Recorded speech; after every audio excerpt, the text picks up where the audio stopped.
Vamos a iniciar con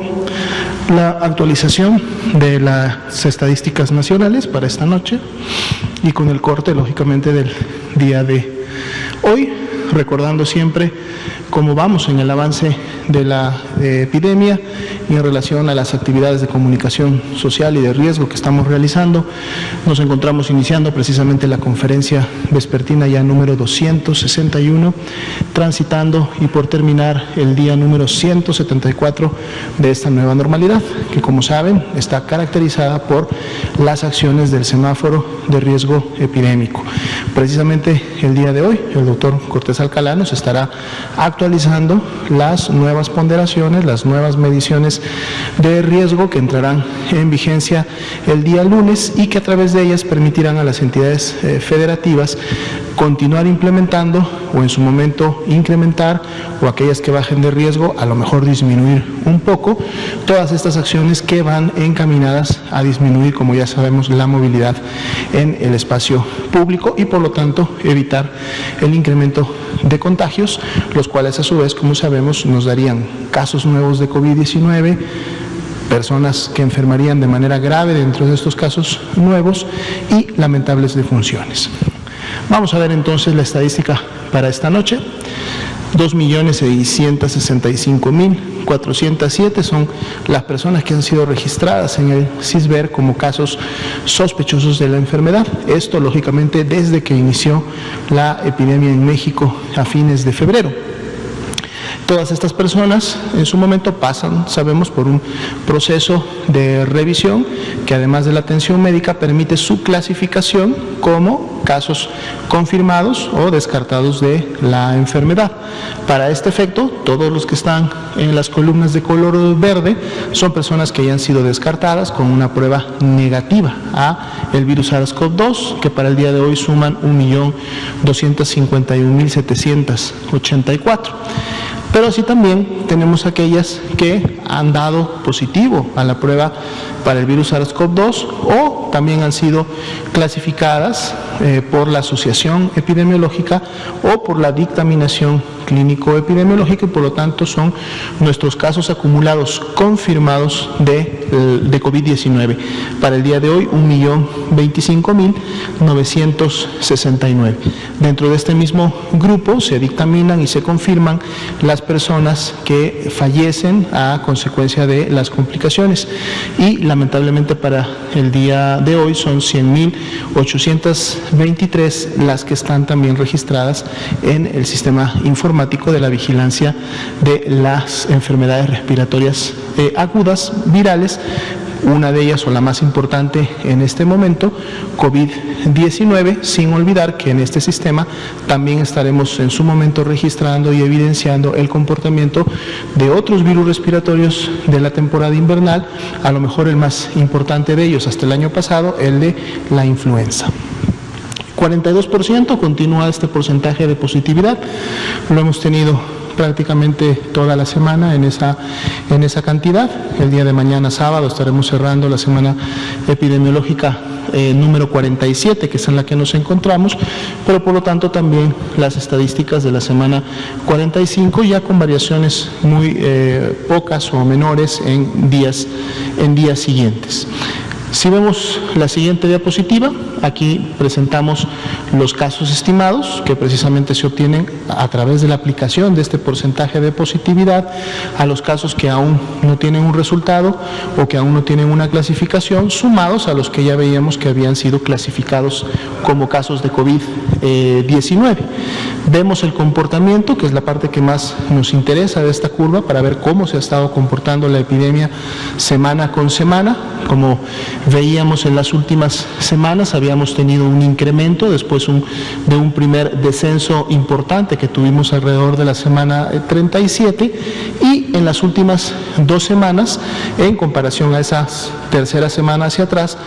vemos también un nuevo descenso, todavía a lo mejor no tan importante como el que veíamos entre las semanas 36 y 37, pero una tendencia que nuevamente vuelve a tener este comportamiento. Para el día de hoy, entre las semanas 44 y 45, y esto de alguna manera lo veníamos comentando desde que el domingo se inició con las actualizaciones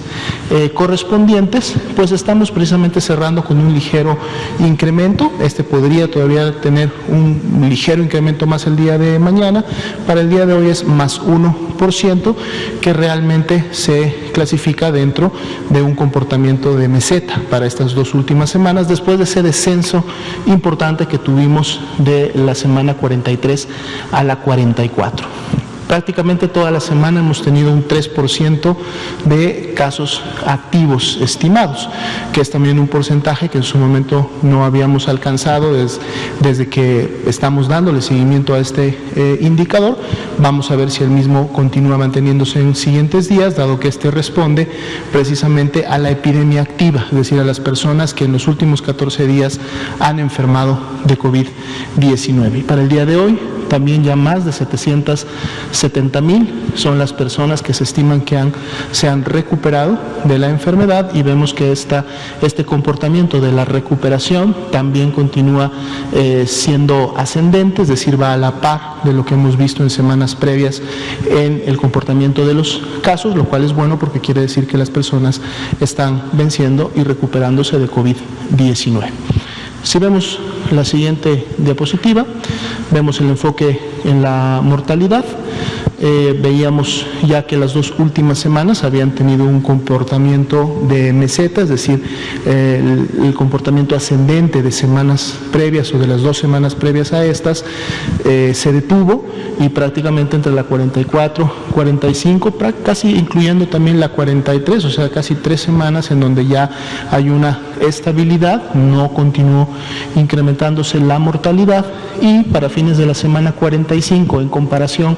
a la semana en la cual tuvimos la mayor cantidad de defunciones en una semana, que fue la 28, tenemos un descenso general del menos 44%.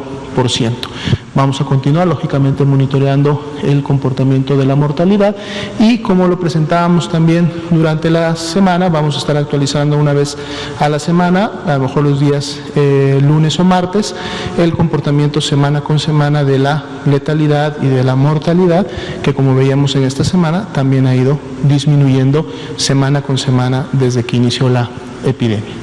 Veamos ahora la ocupación y disponibilidad hospitalaria en el gráfico que nos permite un poco monitorizar la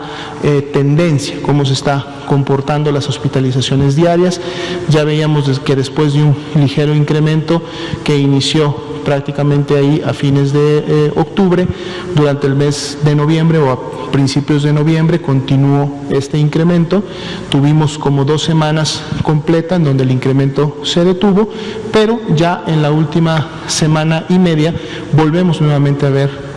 una tendencia ascendente, es decir, que las personas empiezan a demandar atención hospitalaria. Lógicamente estos son casos graves que demandan camas generales, lo vemos en la línea de color rojo debajo de la línea lila, son la gran mayoría camas generales, y en la línea que está en la parte inferior, que es una línea turquesa oscura, pues bueno, estamos viendo el comportamiento de las camas con ventilador, que son precisamente para los pacientes más críticos. Y esto lógicamente también se debe a que, como hemos visto, algunas entidades federativas han estado presentando rebrotes en las últimas semanas, y esto significa un incremento de casos, y cuando hay incremento de casos se incrementa también la probabilidad de que personas con factores de riesgo o personas con comorbilidades de las que ya hemos mencionado enfermen de manera grave y entonces tengan que demandar o tengan que ser atendidas en una cama hospitalaria. A nivel nacional, 30% es la ocupación de camas con ventilador y 37% es la ocupación de camas generales, y lógicamente esto varía dependiendo de la entidad federativa, como lo veíamos en el cuadro de ayer. Mañana estaremos nuevamente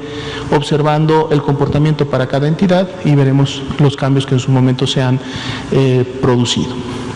Vamos a pasar a un siguiente grupo de diapositivas en donde, como todos los viernes, actualizamos cómo va el avance semanal en este caso de la aplicación de la vacuna contra la influenza estacional. Ya veíamos desde semanas previas que el grupo de personal de salud y la meta planteada para personal de salud se había alcanzado.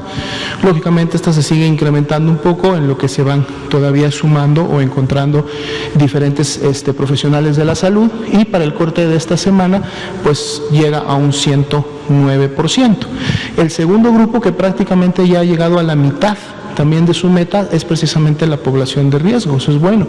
y continuamos llamando a todas las personas que se encuentran en estos grupos, en esta población de riesgo, principalmente aquellas que tienen las comorbilidades como enfermedades cardíacas, inmunodepresión, específicamente VIH-Sida o alguna otra enfermedad o comorbilidad que en su momento disminuya la inmunidad como tal, que se acerquen a demandar la vacuna. Todavía tenemos un grupo de personas, 52%, que tendríamos que cubrir antes de que inicie la temporada alta de influenza, que como sabemos es a finales de diciembre, principios de enero, cuando históricamente hemos visto los incrementos importantes en la circulación de esta enfermedad. Las mujeres embarazadas también son un grupo de riesgo muy importante, aparte que es un binomio en ese momento y ponen en riesgo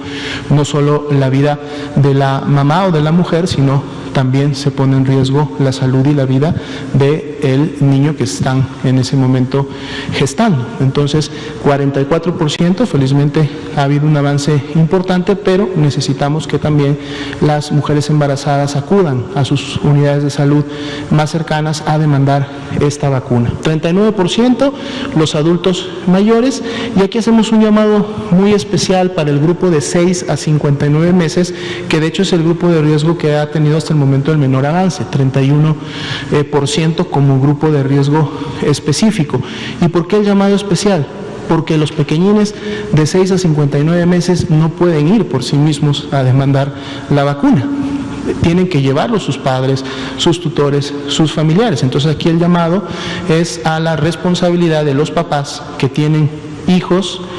e hijas en este grupo de edad. Por favor, llévenlos a vacunar a su centro de salud, unidad más cercano. Ellos todavía no pueden expresar, no pueden en su momento saber o tener conciencia del significado y la importancia de la vacuna. Son ustedes como padres, o ustedes como tutores, o ustedes como familiares cercanos los que tienen que tomar esa conciencia y llevar al pequeño para que pueda recibir su vacuna. Por grupo también quede protegido contra la influenza en esta